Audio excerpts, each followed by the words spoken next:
Hi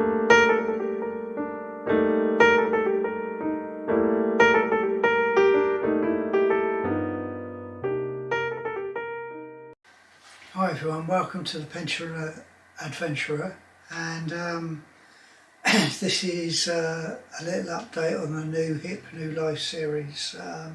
It's been 3 weeks now since I had my total hip replacement, and everything's going pretty good.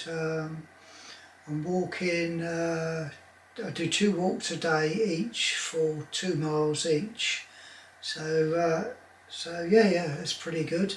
I'm still using one crutch, but I spoke to the physiotherapy team today and they said from next week I can try to go without the crutches, so that'll be a big step forward. I've had all the stitches removed and the wound's pretty good, and most of the swelling's gone away now. Just generally, there's still a small amount round near the wound, but I just use the ice packs on that every day. But what was happening was after I did a walk or sat with my legs down too long, I would get the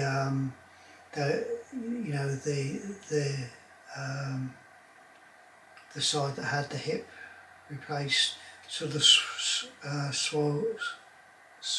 swelled up. Yeah, sorry. And then I would have to sort of elevate it, and then after a while it would shrink back down. But now I'm getting there's very little swelling on whatever I do, so that's another positive. Walking around the house now, I can walk up the stairs, no hold without. Well, I don't use the crutch at all in the house. I can walk up and down the stairs. I can walk without holding the banisters or anything. I can walk up the stairs a whole lot better than downstairs, and I can walk up with a cup of coffee and don't spill anything. So that's pretty cool. Walking down is the only, out of everything, is the only real challenge I face now. That when my hip was bad, I would walk sidewards, and that would just because it was the only way I could. But now it's a real challenge to walk down with my feet forwards, or pointing in the direction I'm going.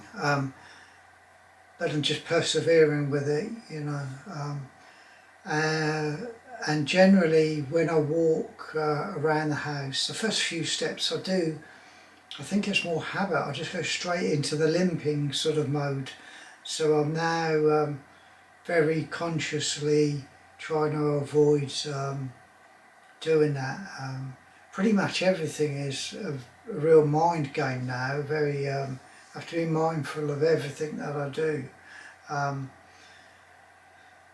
which can become a bit wary, but I think it's worth it, because, you know, I don't want to accept getting back to 85% of normal. You know, I want it to just be 100%, and I believe how I'm going, it will be possible.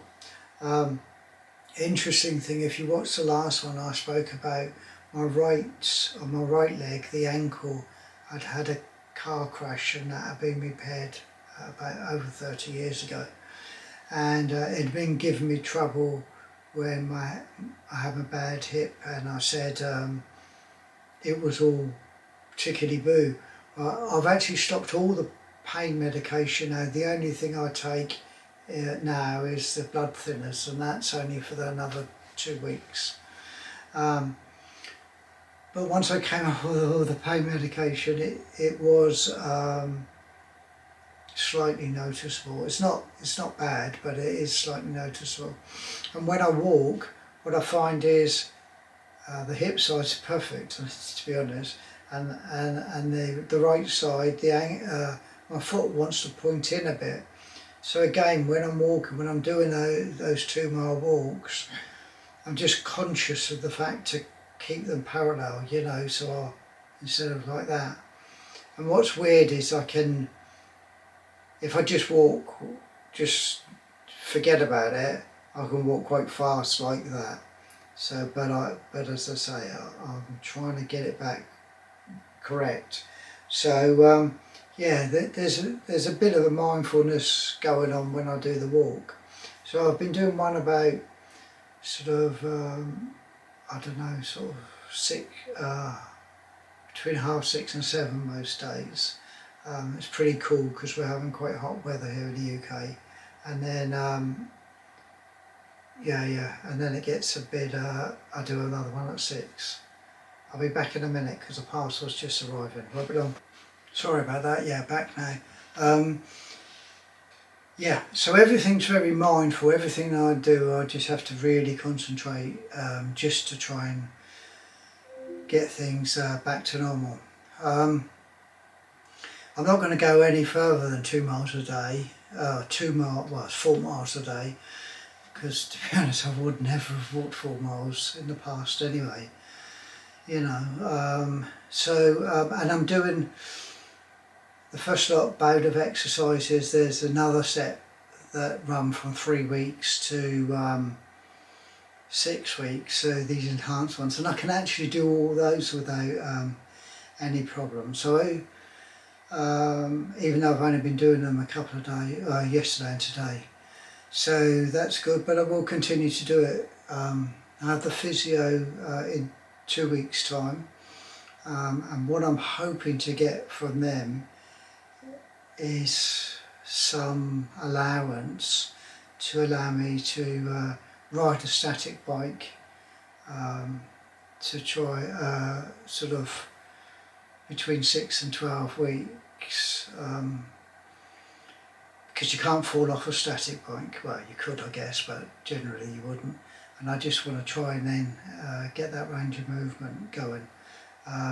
So yeah, everything's going phenomenally well. I have a stomach, I don't know what the medical term for it is, but it's like a small bump near the bottom of the wound, where the incision was. You can push it, ice it, and it sort of goes down, but it comes back. I think it's sort of got some sort of fluid in there, so I don't know whether they have to drain that off a bit. But what it does is, if I try and lay on my left side, it's sort of uncomfortable. So that's slightly annoying, you know. But I'm sure we'll get that fixed. So I mean, I've been astonished actually of how well it's been going, and yeah, I don't know why, but I'm just grateful that it is. What else? Yeah, that's it. I've got these. Oh yeah, this is great. These compression tights. These things I used to skins, they're called. So you put them on, you know, and it compresses all your muscles, and it helps them recover.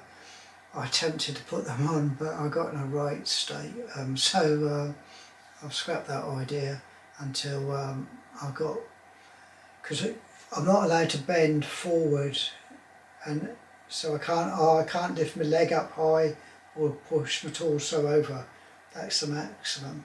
So everything that you do is, you have to bear that in mind, and I've got to continue down that road until 12 weeks. So it's not 12 weeks, 6 weeks. So it's very, you know, some sort of normal things that you would do, you can't do. So, but you know, that's all part of it, of getting a good result.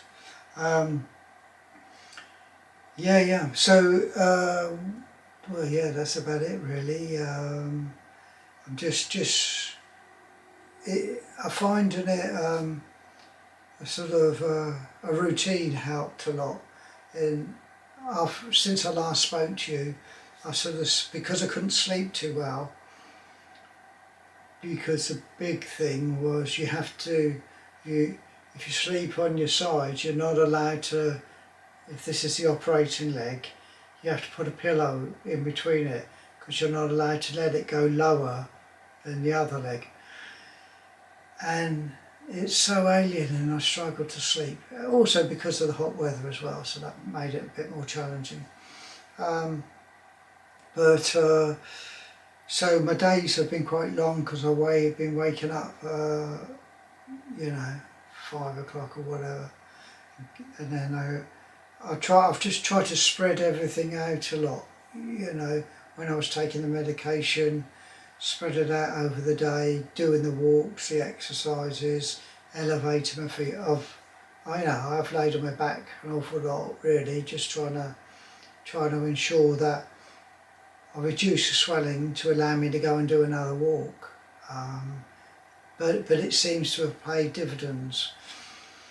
One thing I would say is I would have fallen into this trap 100%, because, you know, they say the minimum time you need for recovery is 6 weeks, and here I am 3 weeks in, and I feel pretty much I could do anything again.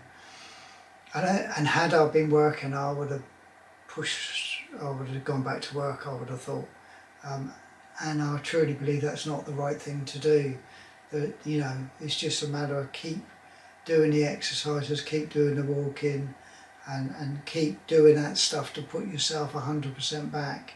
I think had I gone back to work, I wouldn't have had the time to do those sort of things, and then you just would live with a half, you know, well, a not fully recovered hip, and that's, no one wants that, you know.